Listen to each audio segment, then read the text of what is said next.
నమస్కారం. ప్రేక్షకులకు దసరా శుభాకాంక్షలు.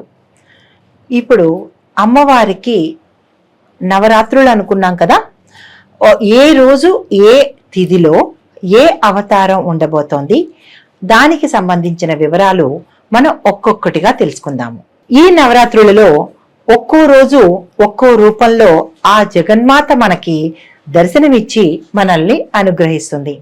తొలి రోజు అనగా పాడ్యమి రోజు శైలపుత్రిగాను, రెండవ రోజు బాలా త్రిపుర సుందరిగాను, మూడవ రోజు గాయత్రీదేవిగాను, నాలుగవ రోజు లలితాదేవిగాను, ఐదవ రోజు సరస్వతీదేవిగాను, ఆరవ రోజు అన్నపూర్ణాదేవిగాను, ఏడవ రోజు మహాలక్ష్మిగాను, ఎనిమిదవ రోజు దుర్గాదేవిగాను, తొమ్మిదవ రోజు శ్రీ రాజరాజేశ్వరి అమ్మవారిగా 9 అవతారాలతో ఆ తల్లి మనల్ని అనుగ్రహిస్తుంది. అయితే మొదటి రోజు శైలపుత్రి అంటే బాలా త్రిపుర సుందరి అన్నమాట. శైలపుత్రి దుర్గామ్మవారి నవదుర్గ అవతారంలో మొదటి అవతారంగా మనం నవరాత్రుల్లో ఆశ్వీజ శుక్ల పాడ్యమి నాడు ఈ అమ్మవారిని పూజ చేస్తాము. శైలం అంటే కొండ, పర్వతం రాజైన హిమవంతుడికి జన్మించింది కాబట్టి ఆమెకు శైలపుత్రి అనే పేరు వచ్చింది. మరి ఒక పేరు సత్యవతి, భవాని, పార్వతి, హైమవతి, ఇలా చాలా పేర్లు కూడా అమ్మవారికి ఉన్నాయి. శివుని భార్యగా పార్వతి గణపతి సుబ్రహ్మణ్యేశ్వర స్వామి వారి తల్లి అయిన ఈ తల్లి శైలపుత్రిక కూడా వ్యవహరిస్తారు. అయితే ఈ అమ్మవారి తలపై చంద్రవంక ఉంటుందన్నమాట. కుడి చేత్తో త్రిశూలము, ఎడమ చేత్తో కమలము. ఈ అమ్మవారి వాహనము వృషభం అన్నమాట.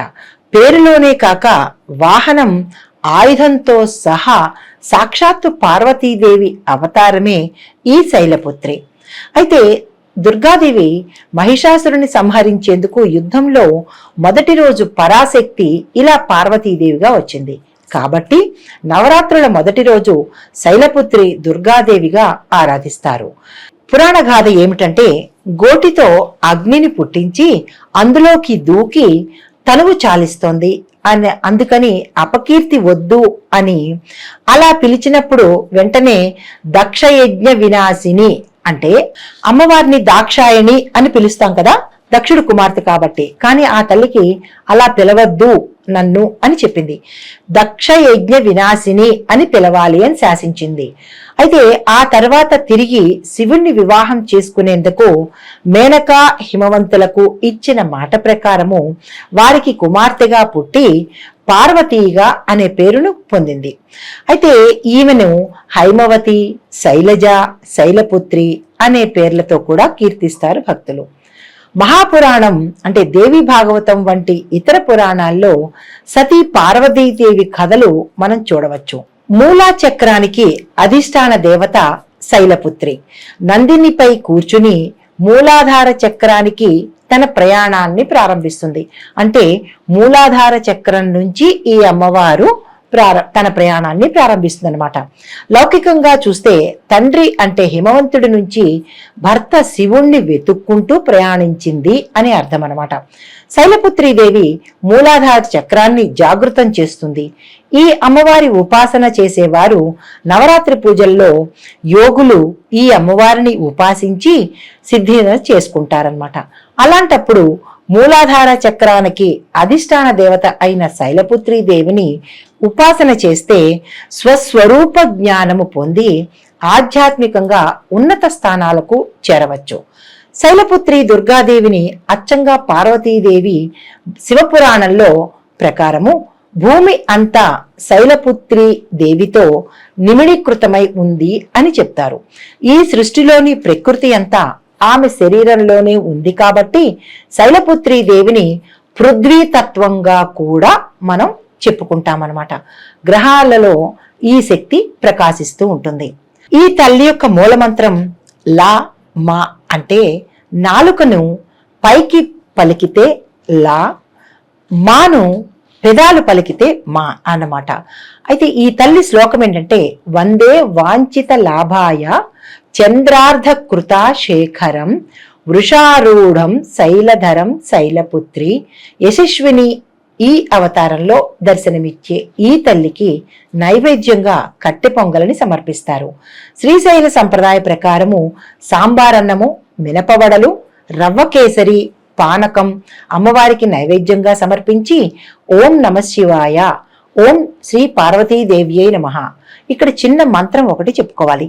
పైన చెప్పిన మంత్రం పలకలేని పక్షంలో ఆ తల్లికి చెప్పే మంత్రం ఏంటంటే ఓం ఐం క్లీం శైలపుత్రే నమః అనే మంత్రాన్ని సాధకులు కనుక ఉపాసన చేసినట్లయితే మూలాధార చక్రము ఓపెన్ అవుతుంది, అంటే మూలాధార చక్రము సిద్ధిస్తుంది అన్నమాట.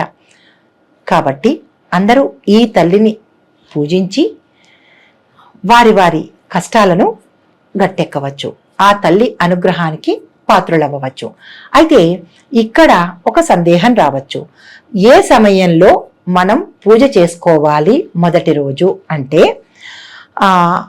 మన ఈ క్యాలెండర్ ప్రకారము అక్టోబరు ఆశ్వీజ మాసం 2024 3వ తారీఖు పాడ్యమి తిథిగా శుద్ధ పాడ్యమి అప్పుడు ఈ మొదటి రోజు పండగ వచ్చింది.